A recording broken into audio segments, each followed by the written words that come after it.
Hi guys, today we will talk about how to turn on check for storage on your WeChat app. We will go to turn on this icon now. How you can do that on your WeChat app?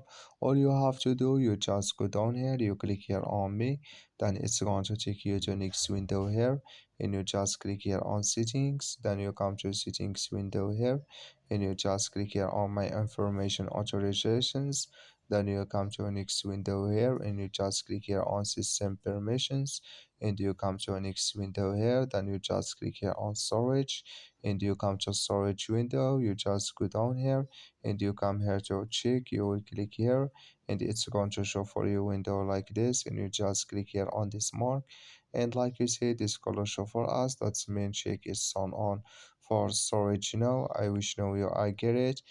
That's all. Thank you for your watching. Don't forget to support us by like and subscribe.